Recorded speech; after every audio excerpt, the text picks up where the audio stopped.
नमस्कार. मी गौतमी गोदावरी. पुष्प 52. कुशावरती सर्व संत मंडळींची स्नाने चालली होती.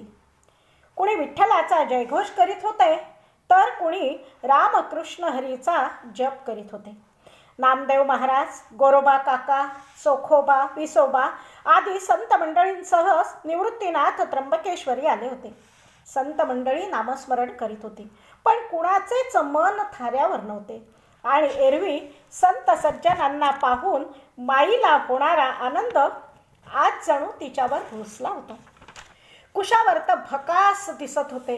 त्र्यंबकराज शांत होते, पण समाधानी होते.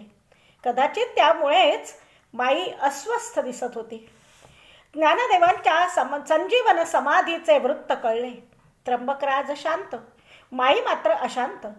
सोपानदेवही समाधीस्थ झाला. मुक्ताई विद्युल्लतेबरोबर निघून गेली.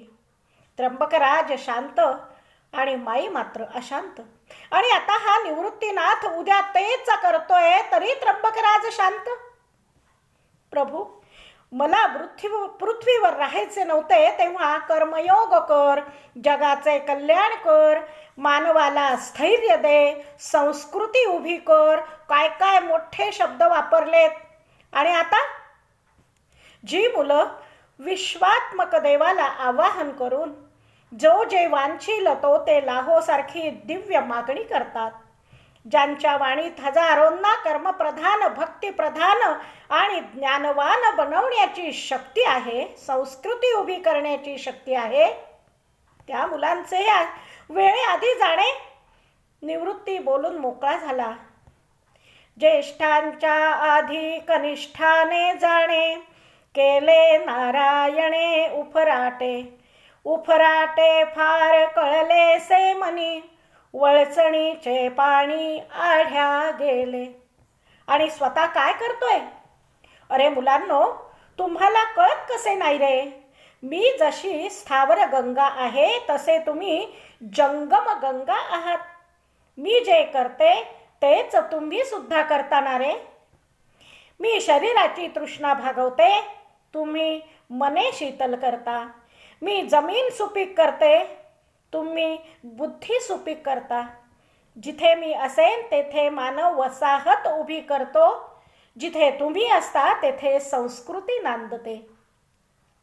प्रभू, अशा प्रसंगी शांत राहणाऱ्याला कुणी देव म्हणत असेल, तर मी देव नाहीये. मी एक सामान्य आहे.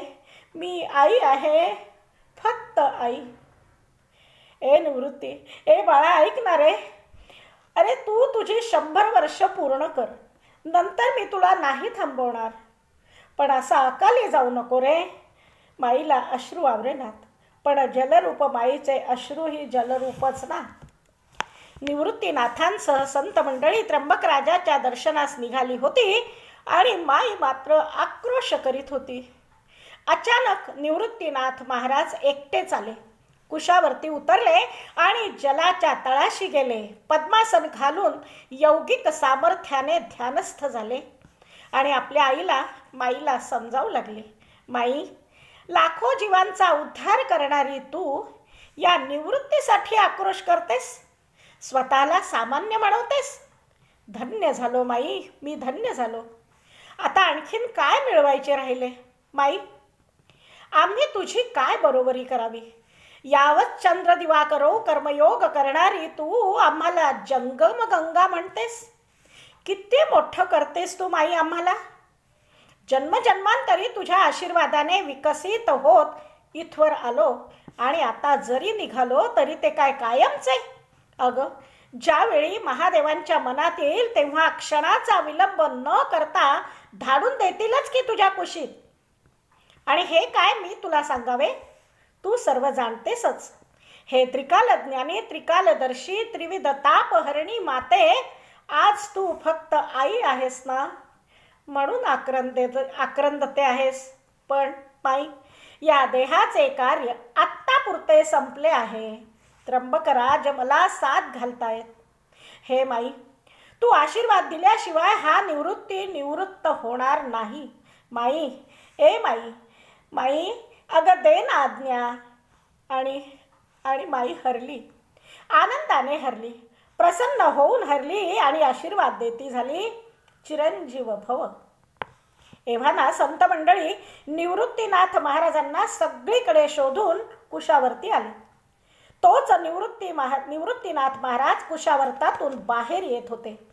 त्यांना पाहून कुणी म्हटले सुद्धा, महाराज आपण सर्व आत्ताच तर स्नानादी कर्मे करून इथून गेलो, मग पुन्हा स्नान? आणि निवृत्तीनाथ महाराज म्हणाले, तेव्हा फक्त स्नानच केले, पण आता समाधी सोहळ्यासाठी गोदामाईचा आशीर्वाद घेतला आणि ते प्रसन्न चित्ताने संत मंडळींसह समाधी स्थळाच्या दिशेने निघाले.